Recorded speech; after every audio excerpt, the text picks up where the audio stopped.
തൃശൂർ കടങ്ങോട് പഞ്ചായത്തിൽ കാട്ടുപന്നി ശല്യം രൂക്ഷം. കൂട്ടമായി നാട്ടിലിറങ്ങുന്ന കാട്ടുപന്നികൾ വ്യാപകമായി കൃഷി നശിപ്പിക്കുകയാണ്. പന്നിയെ വെടിവെച്ചു കൊല്ലാൻ ആളെ കിട്ടാത്തതാണ് നിലവിലെ പ്രതിസന്ധിക്ക് കാരണമെന്നാണ് പഞ്ചായത്ത് അധികൃതരുടെ വിശദീകരണം.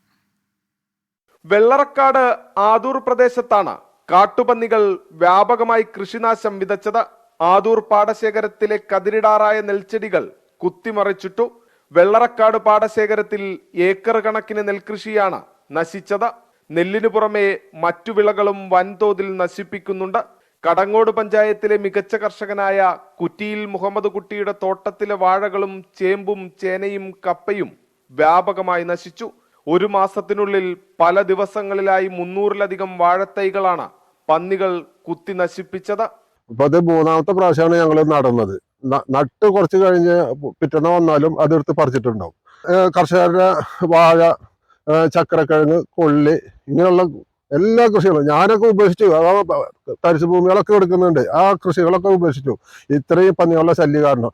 പഞ്ചായത്തിൽ പരാതിപ്പെട്ടെങ്കിലും പന്നിശല്യം തടയുവാനുള്ള നടപടികളായിട്ടില്ലെന്ന് കർഷകർ പറയുന്നു.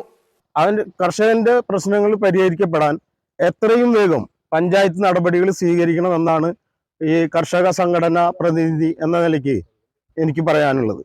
അതേസമയം പന്നിയെ വെടിവെച്ചു കൊല്ലാൻ പഞ്ചായത്ത് തീരുമാനമെടുത്തിട്ടുണ്ടെന്നും ഷൂട്ടർമാരെ ലഭിക്കാത്തതാണ് നടപടി വൈകാൻ ഇടയാക്കുന്നതെന്നുമാണ് പഞ്ചായത്ത് പ്രസിഡന്റ് മീന സാജൻ വിശദീകരിക്കുന്നത്.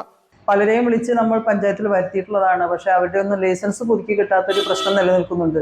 അതുകൊണ്ട് നമുക്ക് കൃത്യമായി ലൈസൻസ് ഉള്ളവരെ കൊണ്ടാണ് പഞ്ചായത്തിൽ അത് ചെയ്യിപ്പിക്കാൻ സാധിക്കുകയുള്ളൂ.